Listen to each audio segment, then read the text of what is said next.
Hey viewer, before we begin, I just want to ask for a small favor. Please like the video, subscribe to the channel, and leave a comment telling me if you enjoyed the story. For you, it's only 10 seconds. But for me, it's huge motivation to keep creating more emotional stories like this. And now, let's begin. The night my marriage died started with my stepdaughter dropping a wine glass. That's all it took. 1 second, everybody at the Thanksgiving table was laughing about football and pumpkin pie. The next, red wine spread across the white tablecloth like blood, and my wife's daughter looked straight at me and said, "Mom deserves to know what you did." The room went silent. Even the football game playing in the living room suddenly sounded far away. I remember standing there frozen with a serving spoon still in my hand while my wife, Rachel, slowly turned toward me. "What is she talking about?" she asked quietly. And in that exact moment, I realized something terrifying. I had absolutely no idea. My stepdaughter, Chloe, was 19. Smart, sharp-tongued, and angry at the world in ways most people couldn't see at first. We'd spent years trying to build some kind of relationship after I married her mother. Sometimes things were okay. Other times, she treated me like an intruder who happened to pay the mortgage. But this was different. She wasn't emotional. She wasn't yelling. She looked calm. And calm people are dangerous when they're holding secrets. I didn't want to say anything during dinner. Chloe continued, wiping wine from her hand with a napkin. "But honestly, he should tell you himself." Rachel stared at me now, waiting, confused. The heat from the kitchen suddenly felt unbearable. "Tell her what?" I asked carefully. Chloe let out this tiny laugh, cold and humorless. "Wow," she whispered. "You're really going to pretend?" I felt my stomach tighten. Because people only say things like that when they believe they have proof. My brother-in-law, Mark, cleared his throat awkwardly. "Maybe this isn't the best time." "No," Chloe interrupted. "Actually, it's the perfect time." Then she reached into her hoodie pocket and pulled out her phone. My pulse spiked instantly. Rachel looked between us. "Chloe," she said slowly, "what's going on?" Without answering, Chloe unlocked her phone, tapped the screen twice, and slid it across the table toward her mother. "I found this last week." Rachel picked it up. At first, her expression didn't change. Then all the color disappeared from her face. She looked at me like she'd never seen me before. "What the hell is this?" I grabbed the phone, and my blood ran cold. It was a photo of me kissing another woman in a parking garage. Except, I had never seen that woman in my life. The angle looked real. The lighting looked real. Hell, even my jacket was real. The same gray overcoat I wore to work almost every day. But the woman wasn't. I knew that immediately, because my wife had been the only woman I'd touched in 11 years. "This is fake," I said instantly. Nobody spoke. Chloe crossed her arms. "Seriously? It's edited." Rachel stood up slowly from the table. "You expect me to believe someone randomly made a fake picture of you cheating?" "Yes." But even to my own ears, I sounded desperate. Rachel looked back at the image again. Then she zoomed in. Her breathing changed. And suddenly I understood why. The woman in the photo wasn't random. She was young, early 20s maybe, dark hair, and wearing the silver necklace Rachel bought me for our anniversary 3 years earlier. Something twisted inside my chest. Because now this didn't feel like some stupid misunderstanding anymore. It felt targeted, deliberate, like somebody had built this photo specifically to destroy my marriage. Rachel's voice shook. "How long?" "Rachel, listen to me." "How long, Daniel?" I never touched her. Then Chloe said the sentence that shattered the entire night. "That's not even the worst picture." Nobody moved. The entire dining room felt frozen in place while Chloe reached for her phone again. Rachel stood beside the table gripping the back of her chair so tightly her knuckles turned white. I could barely breathe, because suddenly this wasn't just an accusation anymore. It was evidence. Manufactured or not, somebody had come prepared to destroy me. "Chloe," I said carefully, "where did you get these?" She ignored me completely. Instead, she opened another image and handed the phone directly to Rachel. "I didn't want to believe it either," she whispered. Rachel looked down, and whatever she saw nearly broke her. A sound escaped her throat, not crying exactly, more like somebody getting punched in the stomach. "Jesus Christ." I snatched the phone from her hands. This time it wasn't just one photo. It was 3. Me entering a downtown hotel. Me standing beside the same dark-haired woman near an elevator, and one blurry image that looked like us sitting together inside a restaurant. Dates and timestamps covered the bottom corners. all within the last 2 months. Every image looked horrifyingly real, but they weren't. They couldn't be, because on 2 of those dates, I'd been in completely different states for work. I knew that for a fact. This is fake, I repeated. Mark shifted uncomfortably beside the kitchen counter. Danny, I don't know, man. I turned toward him sharply.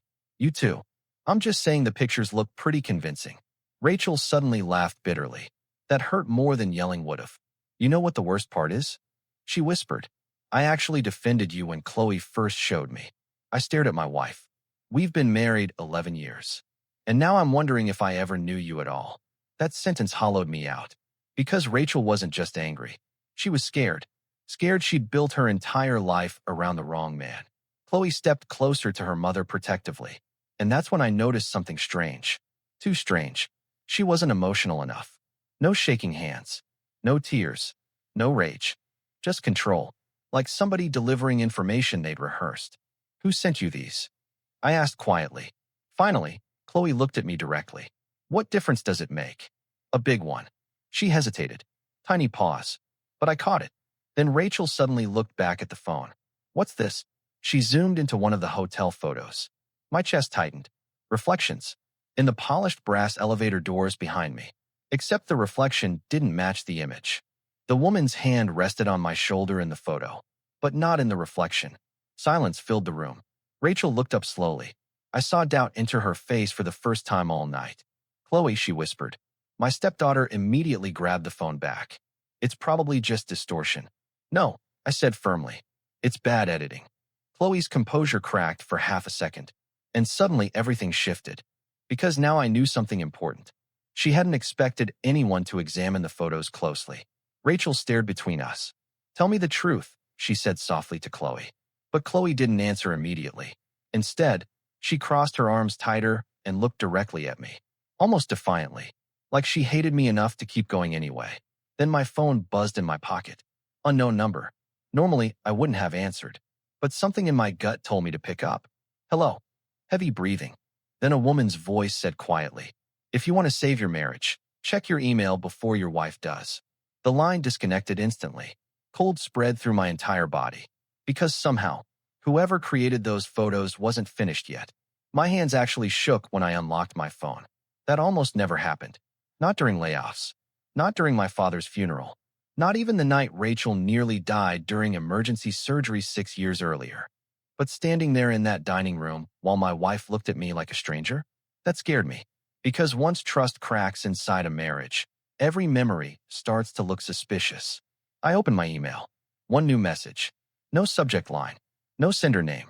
Just an attachment. My stomach dropped before I even clicked it. Daniel? Rachel asked quietly. I couldn't answer. The attachment opened automatically. Video. Security camera footage. Black and white. Timestamped 3 weeks earlier. A hotel hallway. And there I was, walking toward a room with the same dark-haired woman from the photos. Rachel covered her mouth. Oh my God. No. I whispered immediately. No, this is impossible. But unlike the photos, the video moved naturally. No obvious glitches. No strange reflections. The woman laughed at something I apparently said. Then she touched my arm. And the version of me in the footage leaned closer to her like we were intimate. I felt physically sick. Because even I would have believed it. The video ended with us entering a hotel room together. The screen went black. Silence swallowed the dining room. Then Rachel asked the question I'd been dreading. Were you ever going to tell me? I looked at her in disbelief. You think that's real? How am I supposed to know anymore? That's not me. But it looks exactly like you. She was crying now. Actual tears. And somehow that hurt worse than anger ever could. Because Rachel wanted to believe me. I could see that battle happening in her face. But every piece of evidence kept pulling her the other direction.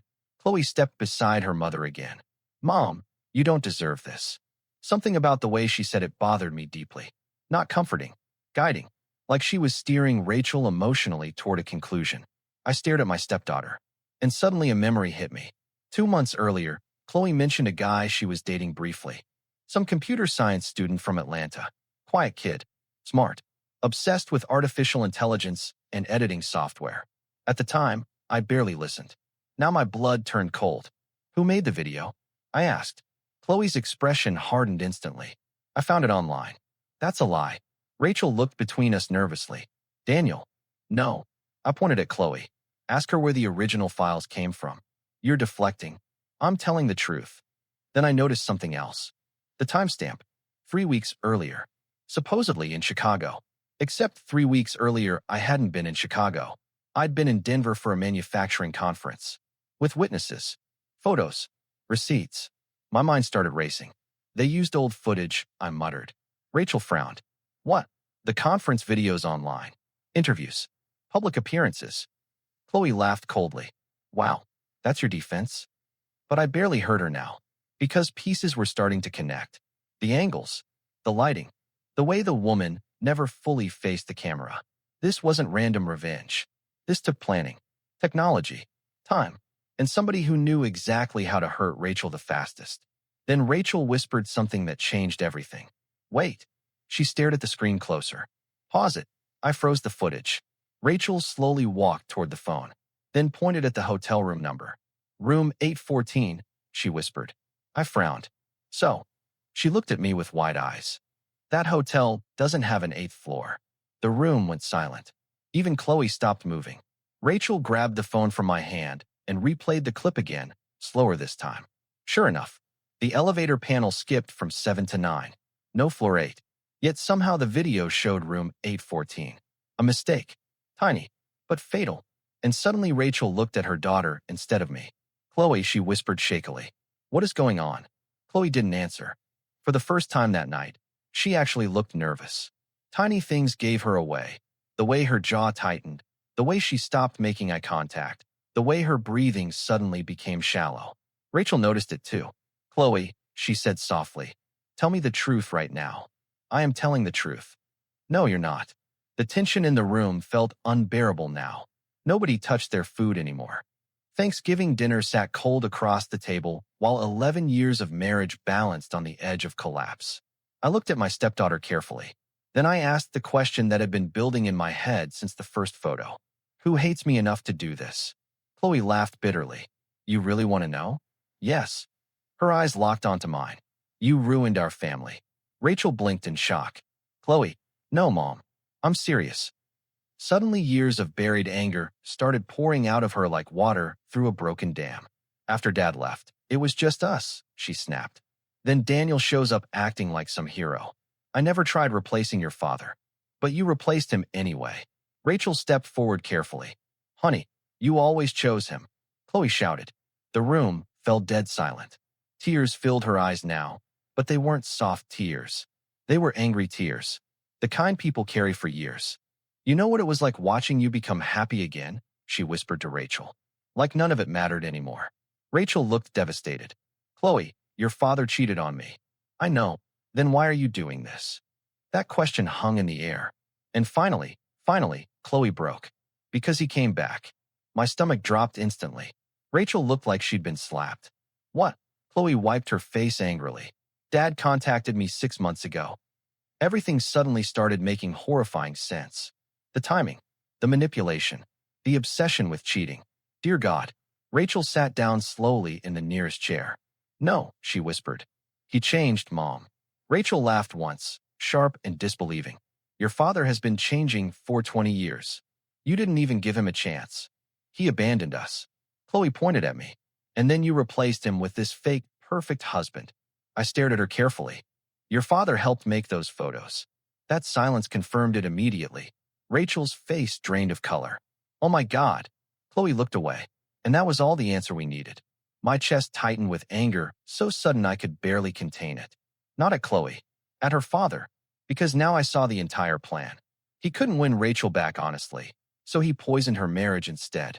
And he used his own daughter to do it. Did he tell you to send the email too? I asked quietly. Chloe didn't answer.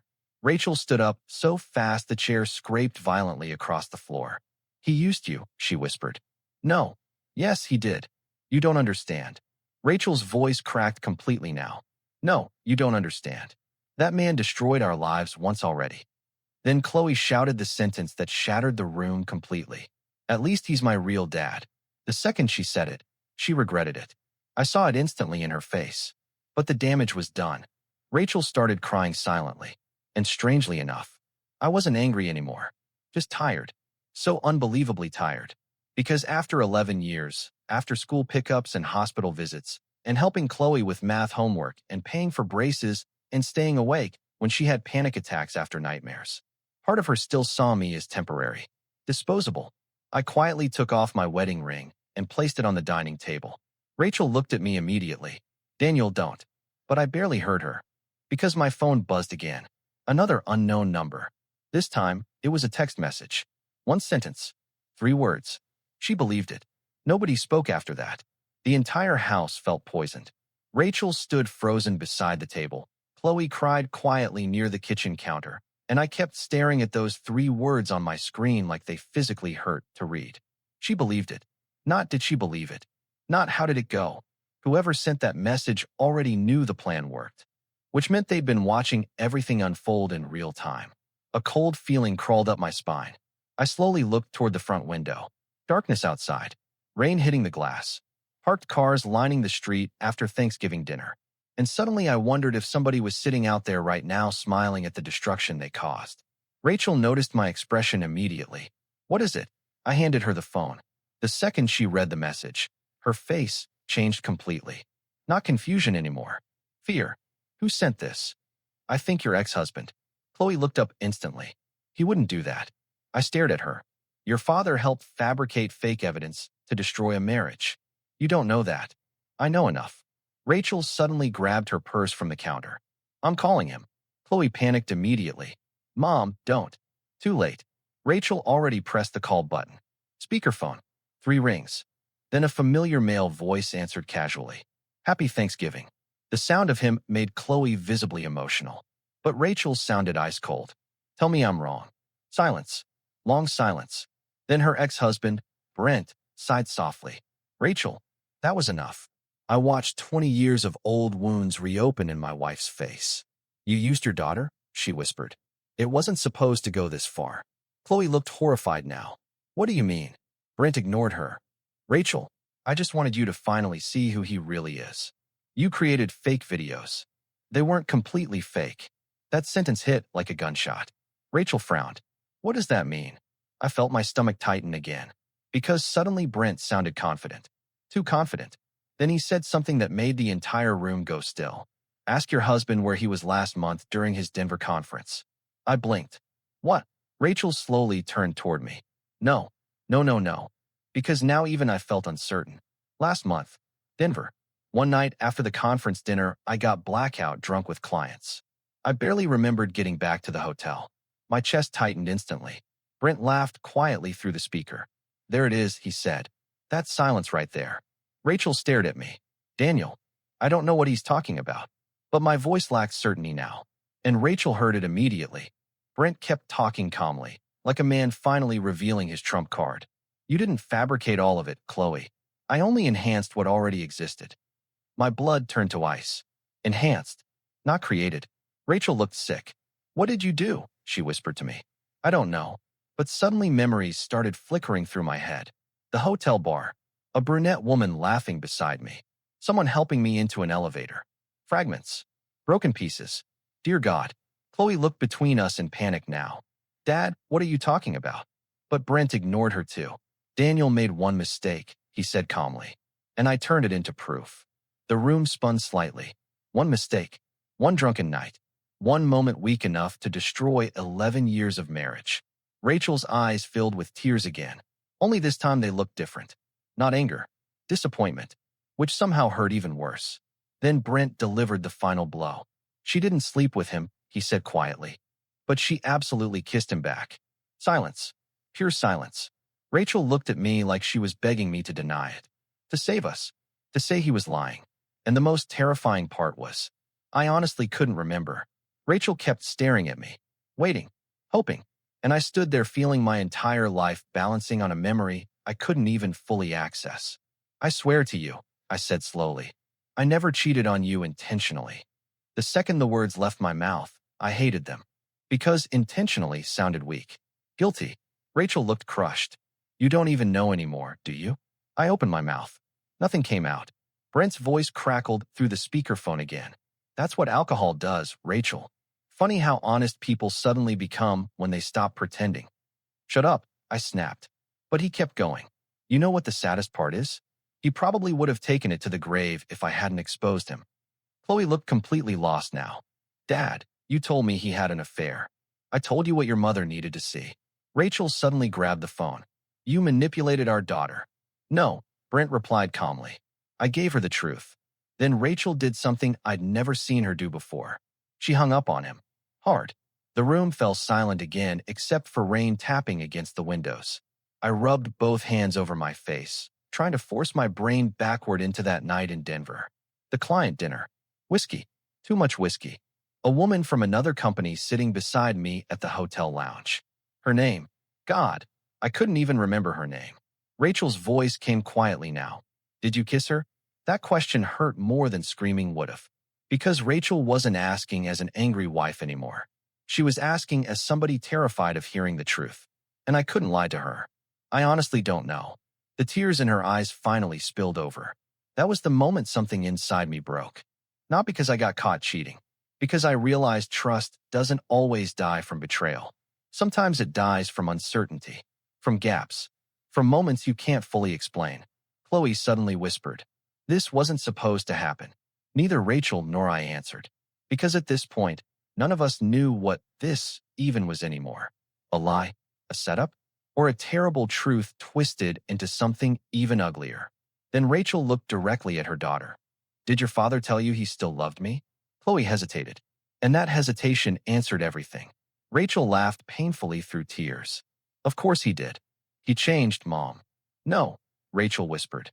He learned how to manipulate people better. That landed hard, especially on Chloe, because for the first time all night, she finally looked less angry and more young. 19. Confused. Used. She sat down slowly at the table. I thought if you left Daniel, maybe we could be a family again. Rachel closed her eyes. Oh, honey. And suddenly I understood something important. This had never really been about me. I was just the wall standing between Chloe's fantasy and reality. Her father fed her a story she desperately wanted to believe. That broken families could go backward. That divorce could be undone. That pain could be edited away like one of those fake videos. But life doesn't work like that. And now all of us were standing inside the wreckage. Then Rachel looked at me again. One final question still hanging between us. Did you love her? Immediate answer. No. That, at least, I knew with absolute certainty. Rachel studied my face for a long time. Then she nodded once. Small. Painful. But you might have crossed a line. I looked down at the floor. Yes. Silence. No yelling. No dramatic explosion. Just truth settling into the room like smoke. And somehow that felt worse. Because lies can be fought. Truth just sits there. Then Chloe started crying again. I'm sorry, she whispered. I didn't know he'd do all this. Rachel walked over slowly and held her daughter. And for the first time all night, I suddenly felt completely alone in my own house. Then Rachel spoke without looking at me. I think you should stay somewhere else tonight. I didn't argue. That was probably what hurt Rachel the most. Not denial. Not anger. Just exhaustion. I grabbed my coat from the chair near the front door while Chloe cried quietly in the kitchen and Rachel stood beside the sink staring out into the rain. Neither of them looked at me. 11 years of marriage reduced to silence. I reached for the doorknob. Then Rachel suddenly spoke. Daniel. I stopped. Her voice sounded small now. Fragile. When you wake up tomorrow, and you remember everything clearly, if there's anything else I should know. She couldn't finish the sentence. I nodded once. And left. The rain outside hit like ice.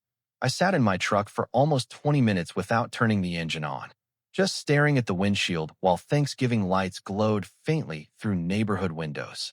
Families laughing, eating pie, watching football. Meanwhile, mine had just collapsed in a single night.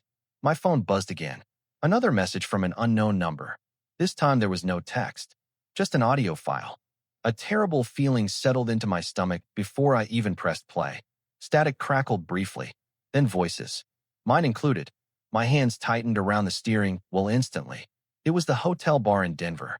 You could hear music in the background. Glasses clinking. People laughing. Then a woman's voice. You're married? My voice answered, slurred slightly from alcohol. Happily.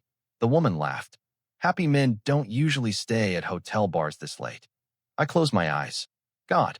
Then came several seconds of muffled conversation before the woman asked, "So why are you really here?" Long silence. Then my voice again. And this time, it sounded painfully honest. "Because sometimes I feel invisible at home." That sentence punched straight through me. Not because it justified anything. Because it was true. Not unloved. Not unhappy. Invisible.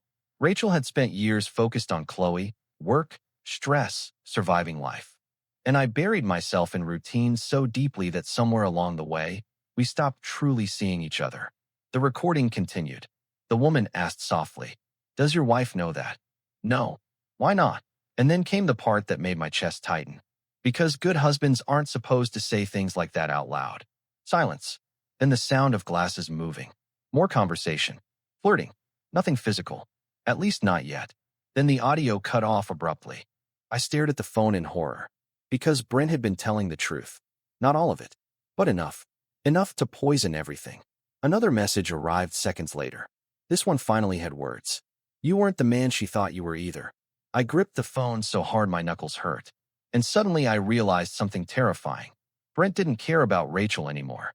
This wasn't love. This was revenge. He wanted me broken because Rachel had once chosen me over him. And worst of all, I helped him do it. I drove to a motel 20 minutes away and barely slept. Around 3 a.m., I sat on the edge of the bed replaying that recording over and over like punishing myself could somehow undo it. By sunrise, I understood something painful. I didn't lose my marriage because of one kiss, or fake photos, or manipulated videos. I lost it because somewhere along the way, Rachel and I stopped telling each other the truth about how lonely we'd both become. And loneliness is dangerous. It makes attention feel like love, makes strangers feel comforting, makes stupid moments grow teeth. At 7:12 a.m., my phone rang. "Rachel." I answered immediately. Neither of us spoke at first. Then she whispered, "Chloe's gone." I was already halfway back to the house before Rachel finished explaining. She took her backpack, Rachel whispered through tears, and some clothes. Her phone's off. Every terrible possibility hit me at once. Run away. Gone to Brent. Hurt herself. I drove faster than I should have through rain-soaked Atlanta streets while Rachel kept apologizing over the phone for things that weren't even her fault. I shouldn't have pushed her. "You didn't push her," I said firmly. He did. But deep down, I knew something worse. Brent had been poisoning Chloe emotionally for months, maybe years. And people don't just walk away from that overnight. When I got home, Rachel stood in the driveway wearing the same sweater from Thanksgiving dinner. Mascara smeared, eyes swollen from crying. She looked exhausted, not angry anymore, just heartbroken. The house felt colder without Chloe inside. Rachel handed me a folded piece of notebook paper with trembling hands. She left this on her bed. I opened it carefully. "Mom, I'm sorry. I didn't mean for any of this to happen. Dad said he only wanted you to know the truth. He promised nobody would get hurt. I thought maybe if you and Daniel split up, we could fix things somehow. But I see now he never wanted to fix anything. He just wanted you back. And I think he wanted Daniel destroyed more than he wanted us happy. I don't know what's real anymore. I'm going to Dad's apartment because I need answers. Please don't hate me. Love, Chloe." Rachel broke down crying beside me. And honestly, so did I. Because for the first time since this nightmare started, Chloe sounded like a child instead of an enemy. A manipulated, hurting child. I grabbed my keys immediately. "We're going." Rachel wiped her face. "He lives in Marietta now." "I know." Her eyes widened slightly. Of course I knew. When you marry someone with a complicated past, you learn the geography of old pain. The drive there felt endless. Rachel sat silently beside me, clutching Chloe's letter while rain hammered the windshield. Every now and then she'd whisper things like, "She sounded so convinced," or, "How long has he been doing this to her?" And I had no answers. Only anger. Real anger now. Not jealousy. Not insecurity. The kind of anger a man feels when somebody weaponizes their own child. Brent's apartment complex sat behind a gas station off Interstate 75. Cheap buildings. Flickering lights. The kind of place men move into after losing everything but refusing to admit it. 3 police cars already sat outside. My stomach dropped instantly. Rachel grabbed my arm. "Daniel." 2 officers stood near the entrance speaking with tenants while ambulance lights flashed red across the wet pavement. "No, no, no, no." Rachel was already crying before we even got out of the truck. I practically ran toward the building. Officer, my stepdaughter, Chloe Bennett, is she here? The younger cop looked at us carefully. You family? Yes. He exchanged a glance with another officer. Then, she's alive. I nearly collapsed from relief. Rachel covered her mouth sobbing. What happened? The officer lowered his voice. Neighbors reported a domestic disturbance about 40 minutes ago. Cold spread through my chest. Where's Brent? The cop's expression hardened slightly. He's under arrest. Rachel stared at him in shock. For what? The officer hesitated. Then he said quietly, your daughter recorded the entire confrontation on her phone. Everything inside me stopped. What confrontation? The officer looked directly at Rachel. She confronted her father about the fake evidence. My pulse hammered. And the officer exhaled slowly. He admitted everything. Rachel started crying harder. But the officer wasn't finished. He also admitted he'd been monitoring your husband for months, hoping to catch him vulnerable enough to manipulate. I closed my eyes briefly. Dear God, the hotel recording, the photos, the AI edits, the anonymous messages, all of it. Planned.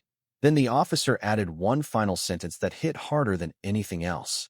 Your stepdaughter realized tonight that her father never cared who got hurt, as long as he won. Rachel physically stumbled beside me, and suddenly all the anger I carried toward Chloe disappeared completely. Because children believe what they desperately need to believe about their parents, even when it destroys them. A nurse finally led us into the back of an ambulance parked beside the building. And there sat Chloe, wrapped in a gray blanket, eyes red from crying, looking smaller than I'd ever seen her. The second she saw me, she broke completely. I'm sorry, she sobbed. I'm so sorry. Rachel hugged her immediately, but Chloe kept looking at me, waiting, terrified I hated her now. And standing there in the flashing red and blue lights, after the lies and betrayal and damage, I realized something important. Families don't fall apart because people make mistakes. They fall apart when nobody chooses forgiveness after the truth comes out. So I walked forward slowly and hugged her too. 3 months later, the house still felt different, quieter, more careful, like all of us had learned how fragile a family really is. The Christmas decorations Rachel usually put up right after Thanksgiving stayed boxed in the garage that year until mid-December. None of us had the energy before then.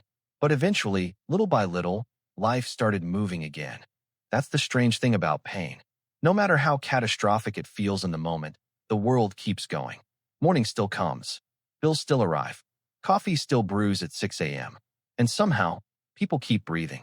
Brent accepted a plea deal after investigators uncovered months of fabricated evidence, harassment, and illegal surveillance software tied to the fake media files.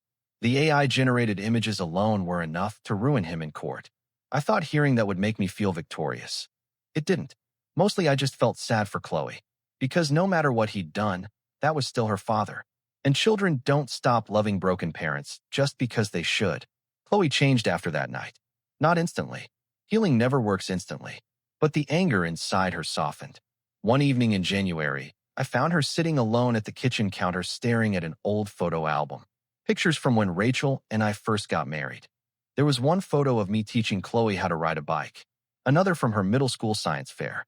One where she'd fallen asleep on my shoulder during a road trip to Savannah. She looked up at me with tears in her eyes. I really thought you were pretending all those years, she whispered. I sat beside her quietly. Sometimes step-families feel unnatural at first, I admitted. But love doesn't always care how people become family. That broke her completely. She cried harder than she had the night at the ambulance. And this time, I think she finally believed me when I told her. You were never temporary to me. Rachel and I started therapy in February. Not because everything was ruined. Because we realized we'd stopped being honest long before Brent ever entered the picture again. The truth was uncomfortable. We'd both become lonely in the same house, passing each other instead of truly seeing each other. And loneliness creates cracks. Other people just happen to exploit them. One night after therapy, Rachel asked me something while we sat in the driveway outside our house. Do you regret staying? I looked at her for a long moment. Rain tapped softly against the windshield. Just like the night, everything fell apart. No, I said honestly. Even after all this. I reached for her hand. Families aren't the people who never hurt each other, I told her quietly. They're the people who decide the pain is worth surviving together. Rachel cried after that. But this time, They weren't hopeless tears. And for the first time in months, I felt something inside our marriage begin to breathe again. Not perfect, not repaired overnight, just alive. The following Thanksgiving, Chloe helped Rachel cook dinner while football played in the living room. I watched them laughing together in the kitchen and realized how close we came to losing everything because one man wanted revenge more than he wanted love. Before we sat down to eat, Chloe stopped beside my chair awkwardly. Then she hugged me, quickly, tightly. "Love you, Dad," she whispered. "Dad, not Daniel, not stepdad, Dad." And somehow, after everything that happened, that single word felt bigger than forgiveness itself.